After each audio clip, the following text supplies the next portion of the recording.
Diz assim, Atos dos Apóstolos, capítulo 1, a partir do verso 1. Fiz o primeiro relato ao Teófilo acerca de tudo que Jesus começou a fazer e a ensinar, até o dia em que foi elevado ao céu, após ter dado orientações pelo Espírito Santo aos apóstolos que escolhera. Depois de ter sofrido, apresentou-se vivo também a eles, com muitas provas incontestáveis, aparecendo-lhes por 40 dias e falando das coisas referentes ao reino de Deus. Enquanto participava de uma refeição com eles, ordenou-lhes que não se ausentassem de Jerusalém, mas que esperassem a promessa do Pai, a qual, disse ele, de mim ouvistes.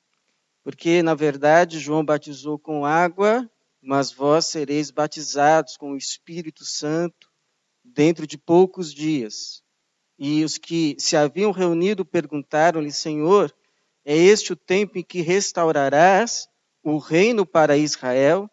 Ele lhes respondeu, não vos compete saber os tempos ou as épocas que o Pai reservou por sua autoridade, mas recebereis poder quando o Espírito Santo descer sobre vós e sereis minhas testemunhas, tanto em Jerusalém como em toda a Judéia e Samaria até os confins da terra. Depois de dizer estas coisas, ele foi levado às alturas, enquanto eles olhavam, e uma nuvem o encobriu de seus olhos. Estando eles com os olhos fixos no céu, enquanto ele subia, apareceram junto deles 2 homens vestidos de branco que lhes disseram, homens galileus, por que estáis olhando para o céu? Esse Jesus, que dentre vós foi elevado ao céu, virá do mesmo modo como o vistes partir. Amém. Obrigado, Senhor. Obrigado pela tua palavra. Pedimos que, mais uma vez, o Senhor mesmo, o teu Espírito, ministre a cada coração para a tua glória, para a nossa salvação. Em nome de Jesus. Amém. O que Jesus foi fazer no céu? O que ele está fazendo no céu? Você sabe que um acontecimento, um dos fatos que a Bíblia, o Novo Testamento registra, o Antigo profetizou, é que Jesus, depois de ter vindo do céu, realizado aqui a sua obra, morrido na cruz, ressuscitado, passado 40 dias falando com os discípulos a respeito do reino de Deus, foi elevado, foi assunto, subiu ao céu. Tanto que nesta semana que passou, nós tivemos aí um feriado na quinta-feira, que é devido exatamente a isso. Tenta lembrar a ascensão de Cristo. E embora a gente fale pouco sobre esse assunto, a gente não comenta muito. Até te perguntaria se você já ouviu alguma pregação a respeito da ascensão de Jesus. A gente fala da cruz, a gente fala da ressurreição, a gente fala da volta, mas a gente não fala muito, ou quase nada, a respeito da ascensão. Mas o Novo Testamento fala, principalmente as cartas. No Credo Apostólico, que foi um documento da igreja do 3º século, para definir as verdades essenciais que a igreja cria, a ascensão também é comentada quando fala a respeito de Jesus, da sua obra. Fala também que ele subiu ao céu e assentou-se à direita do Pai Todo-Poderoso, de onde há de vir para julgar os vivos e os mortos. Ele foi, mas voltará. 2 evangelistas. Interessante, não são todos os evangelistas que falam da ascensão de Cristo. Mas 2 falam. Um é Marcos 16, 19. Depois de lhes ter falado, o Senhor foi elevado ao céu e assentou-se à direita de Deus. Amém. Lucas 24, 51.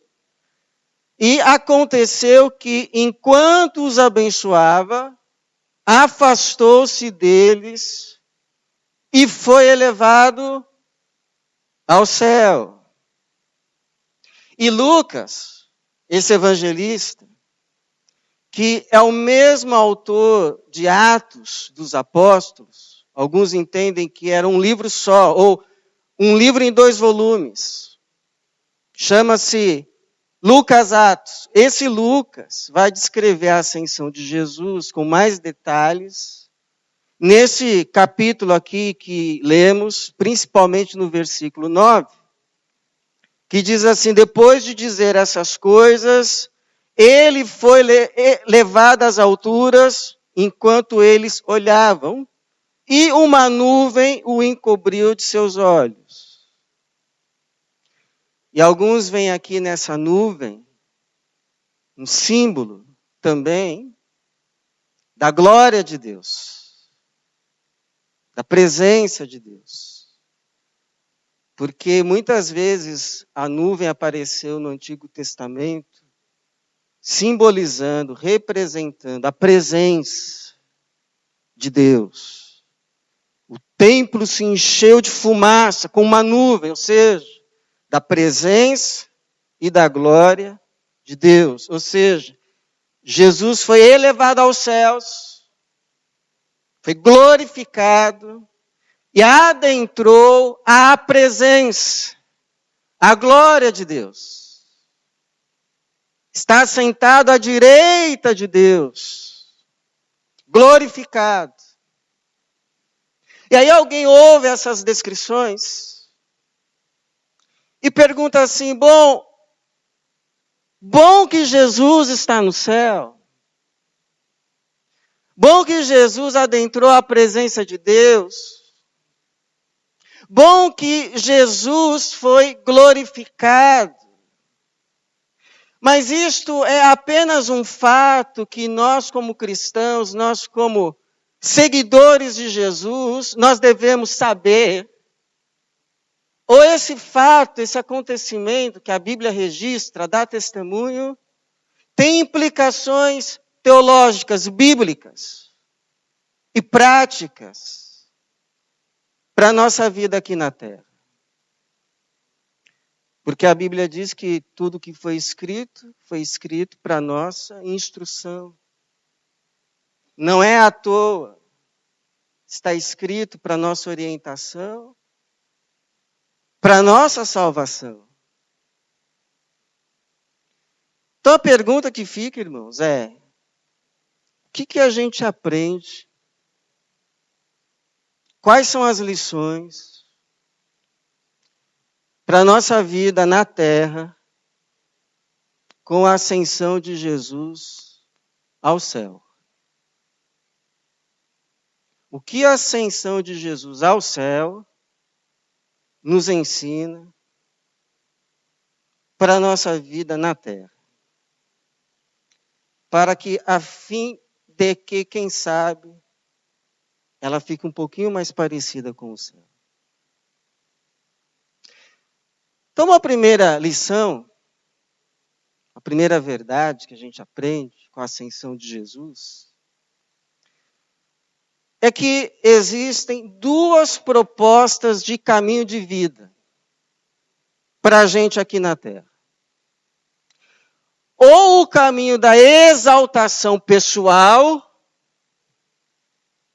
aquele caminho que você se imagina no centro de todas as coisas e sempre subindo, subindo, subindo. Ou o caminho da obediência. que por causa dela você pode talvez até subir, mas nem sempre. Ou há o caminho proposto por Jesus, que é o da obediência a Deus, ou o caminho trilhado e proposto por Lúcifer. Porque se a gente tomar por certo que Isaías 14 é uma descrição simbólica daquele ser angelical que desejou subir, subir, subir. Já ouviu aquele moto, o céu é o limite? Isaías 14, 13 ao 15, diz a respeito desse ser: tu dizias de ti mesmo, subirei ao céu, elevarei o meu trono acima das estrelas de Deus e me assentarei no monte da congregação, nas extremidades do norte, subirei além das nuvens e serei semelhante ao Altíssimo, contudo serás levado ao Sheol, ao mais profundo do abismo. Então, se essa é uma descrição de fato de Lúcifer, o caminho proposto por Lúcifer é diametralmente oposto ao caminho proposto por Jesus. Porque Lúcifer é o caminho do anjo que quis subir, se autoexaltar e, como consequência, caiu. Foi lançado às profundezas. O caminho de Jesus é o oposto. Ele já estava no céu, mas por obediência não subiu, desceu, não se apegou. E o Paulo vai dizer que já em forma humana, sendo obediente até a morte e morte de cruz, cruz que era o lugar mais baixo que alguém podia chegar na época. Mas a história não termina aí. A existência, a vida terrena de Jesus termina na cruz porque assim tinha que ser. Mas a existência dele eterna não, porque o Paulo continua e vai dizer assim também: por isso, Deus também o exaltou com soberania e lhe deu o nome que está acima de qualquer outro nome, para que ao nome de Jesus se dobre todo o joelho dos que estão no céu, na terra e debaixo da terra, e toda a língua confesse que Jesus Cristo é o Senhor, para a glória de Deus Pai. Então os caminhos estão postos. E olha, essa verdade já te liberta de muito engano. E um deles é aquele que te diz assim, que se você fizer as coisas todas certinhas, se você obedecer a Deus em tudo, você vai subir, subir, subir. Nem sempre. Não foi o caso de Jesus. Mas depois o próprio Deus o exaltou. Um que se autoexaltar e caiu. O outro que é Cristo desceu porque obedeceu, mas Deus o exaltou. Porque Deus resiste ao soberbo, mas dá graça ao humilde. Portanto, humilhai-vos debaixo da poderosa mão de Deus, para que Ele, ao seu tempo, vos exalte. Então, há dois caminhos postos. E você tem que decidir qual você vai trilhar. O caminho da autoexaltação ou o caminho da obediência. Mas sabendo de antemão o final de cada um deles e com quem nós estaremos mais parecidos no final deles.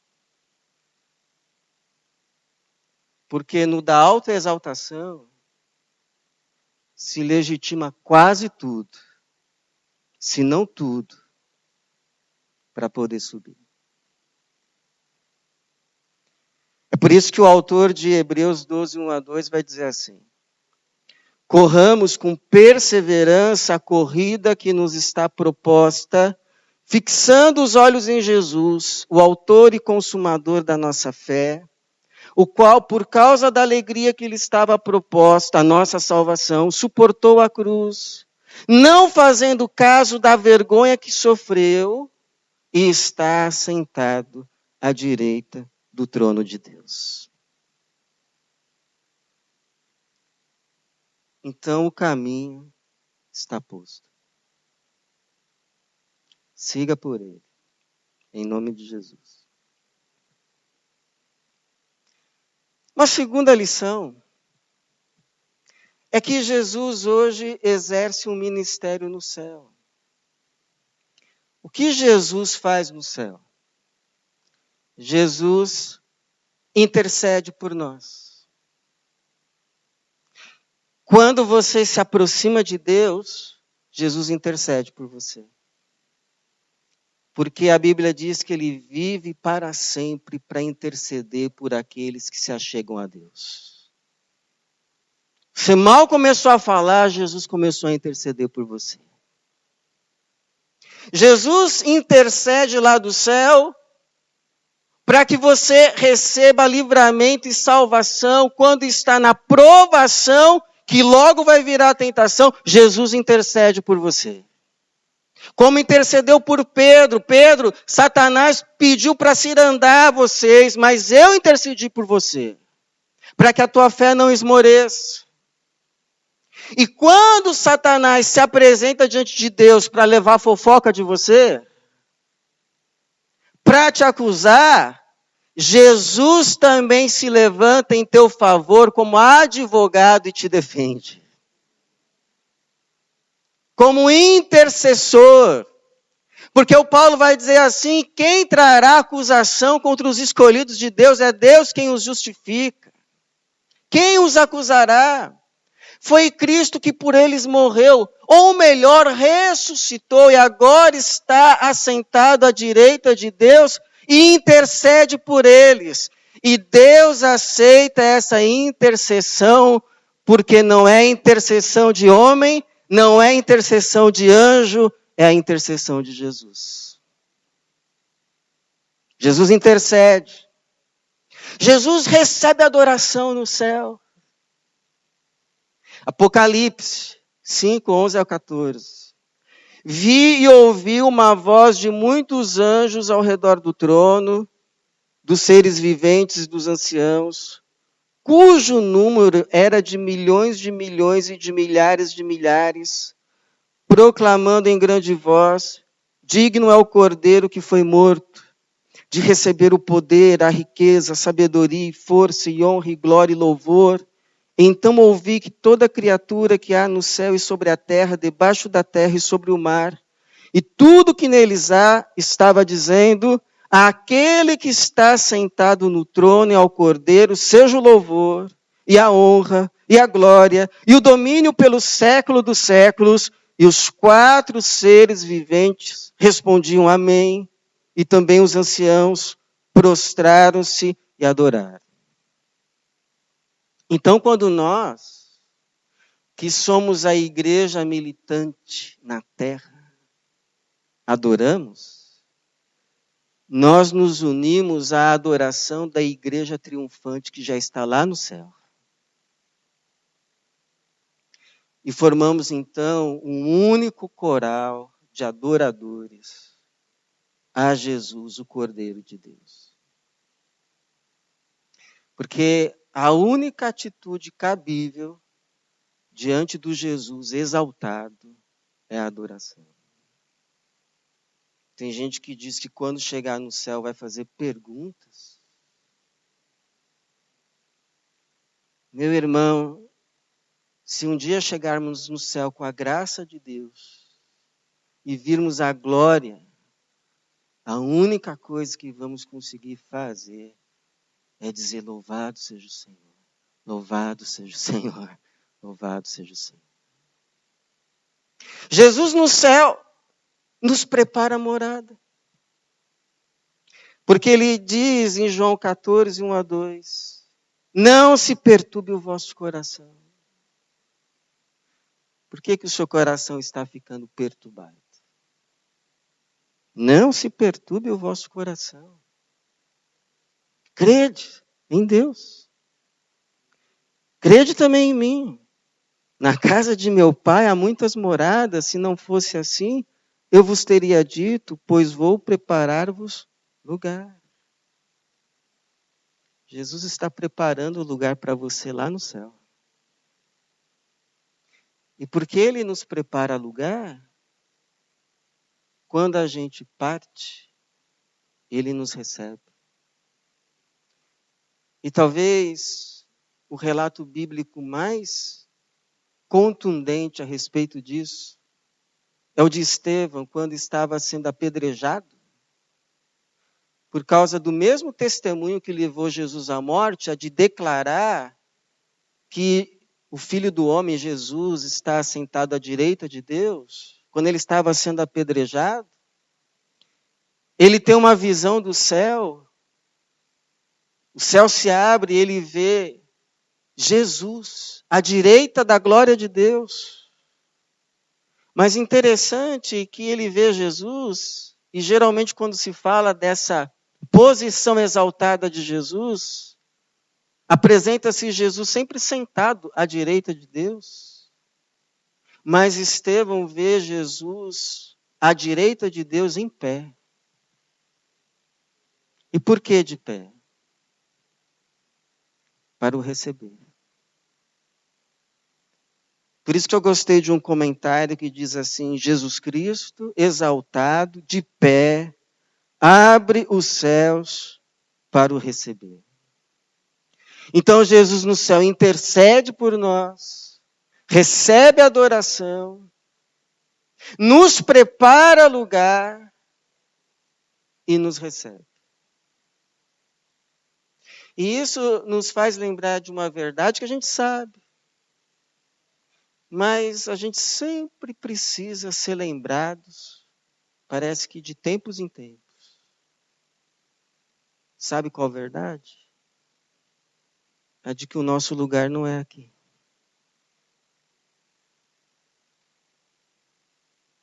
Que o nosso lugar não é aqui final.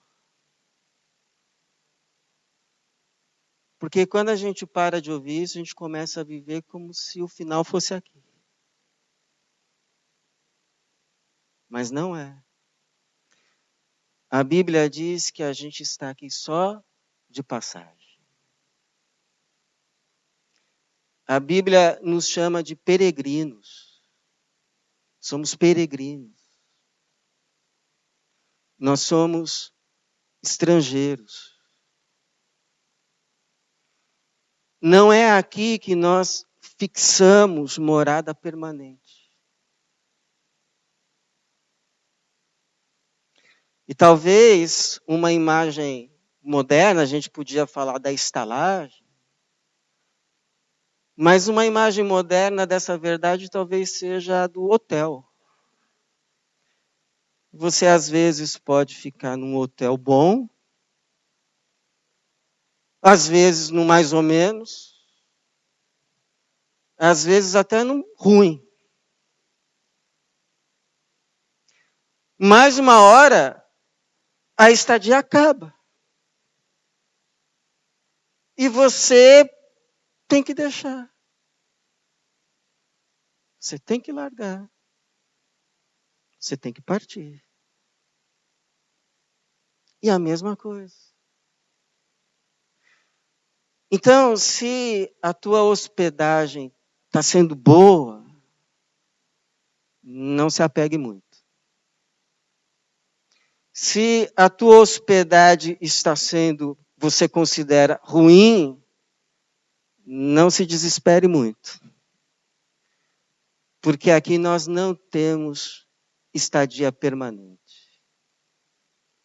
Mas a morada que Jesus está preparando é permanente e eterna.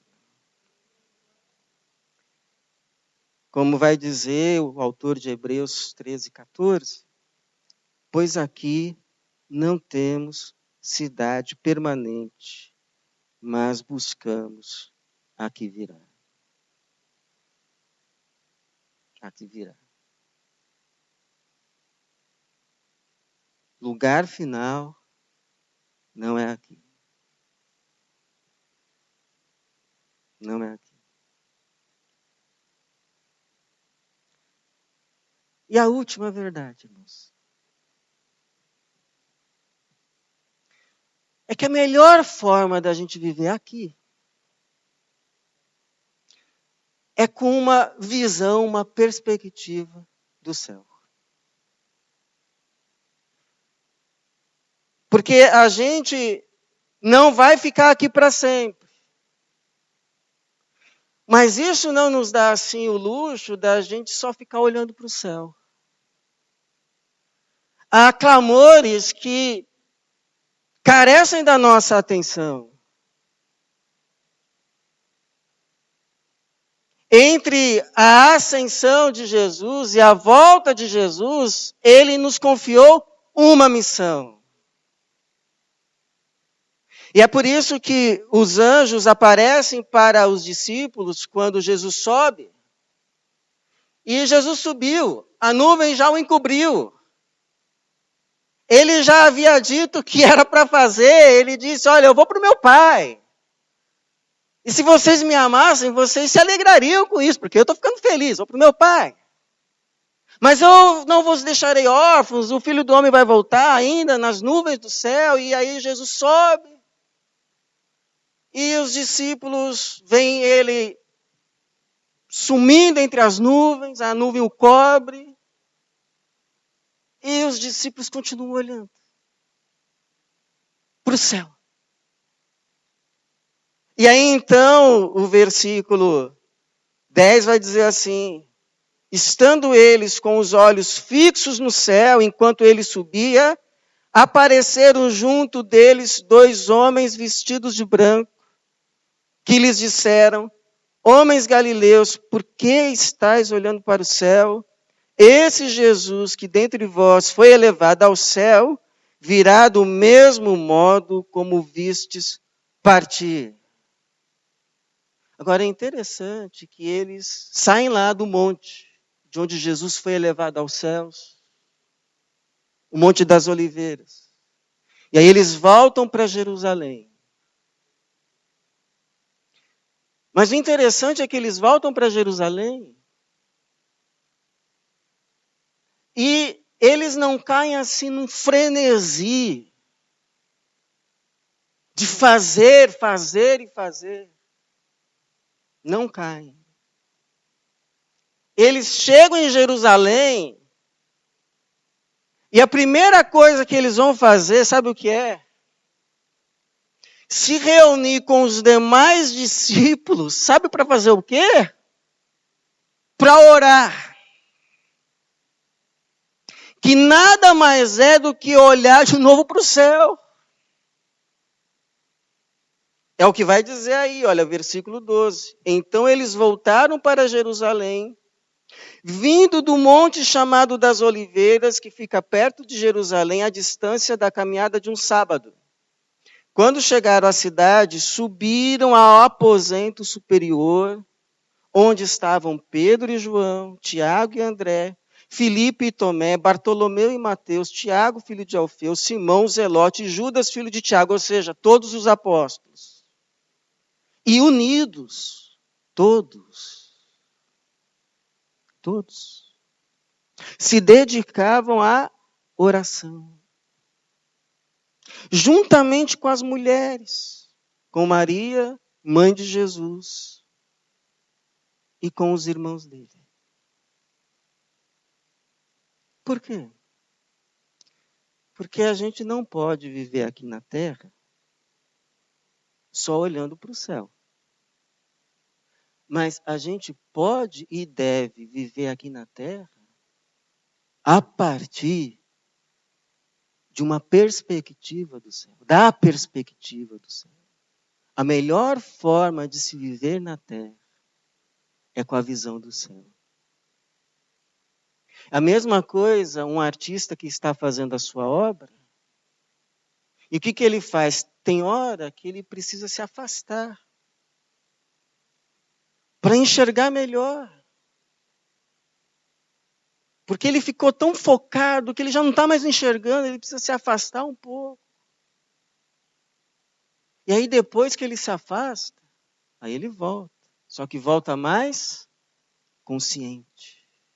Aí é aqui que eu tenho que arrumar.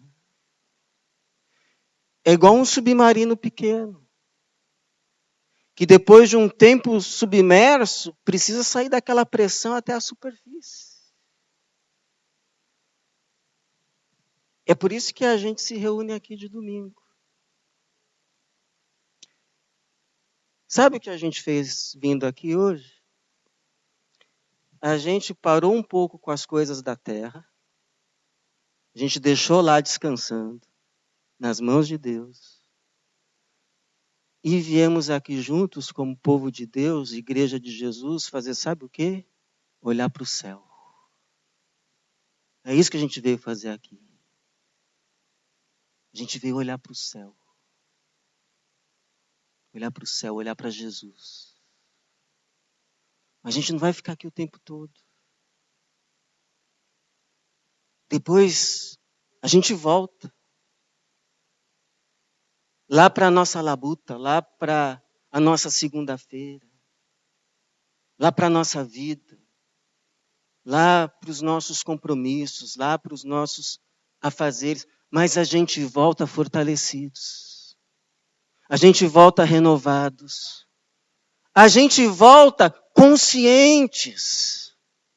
A gente volta instruídos. A gente volta mais alinhado com o Senhor. Por isso eu quero te convidar você a fazer isso. Mais vezes, inclusive na semana. Você de tempos em tempos, parar tudo e dar uma passadinha no céu. Dá uma passadinha no céu. Ninguém volta o mesmo depois de uma passadinha no céu. Aí depois você volta. Aí você então responde a mensagem. Tenho certeza que a resposta já vai ser outra. Aí você toma a decisão. Aí você conversa com o seu filho, com a sua filha. Aí você volta para o seu trabalho. Mas volta diferente. Você continua fazendo as mesmas coisas na terra, mas com a perspectiva do céu. Você continua vivendo na terra, mas já como um cidadão do céu. Porque Filipenses 3:20, o Paulo vai dizer assim: nossa pátria está no céu, de onde também aguardamos um Salvador, Jesus Cristo Senhor. Então, onde Jesus está agora? Jesus está lá no céu, à direita de Deus, reinando. E por que a gente precisa lembrar disso? Porque às vezes o nosso céu se cobre de nuvens. Se enche de nuvens. E parece que a gente já não consegue ver mais nada a não ser nuvens. É problema nosso. É problema dos outros. É guerra e rumor de guerra.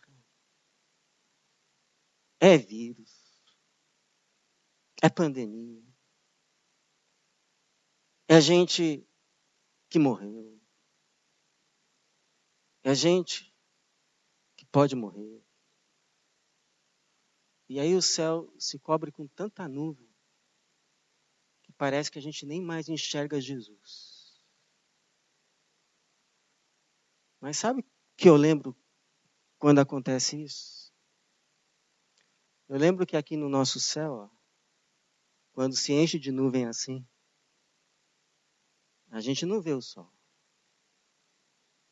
Mas acima dessas nuvens ele continua brilhando. Mesma coisa Jesus. Uma hora essas nuvens todas que deixam nublado o nosso céu, carregada a nossa vida. Todas essas nuvens vão passar. E Jesus vai se manifestar. E nós vamos ver o reino dele, que não terá fim. Por isso, irmãos, o conselho de pastor: viva. Viva a sua vida na terra. Mas não se esqueça do céu. Ou melhor, não se esqueça de quem está no céu e voltará do céu. Jesus. Pois, como Paulo diz, já que fostes ressuscitados com Cristo, buscai as coisas de cima, onde Cristo está assentado à direita de Deus. Pensai nas coisas de cima e não nas que são da terra, pois morrestes, e a vossa vida está escondida com Cristo em Deus. Quando Cristo, que é a vossa vida, se manifestar, também vos manifestareis com Ele em glória. Que assim seja. Que Deus nos abençoe. Amém. Amém.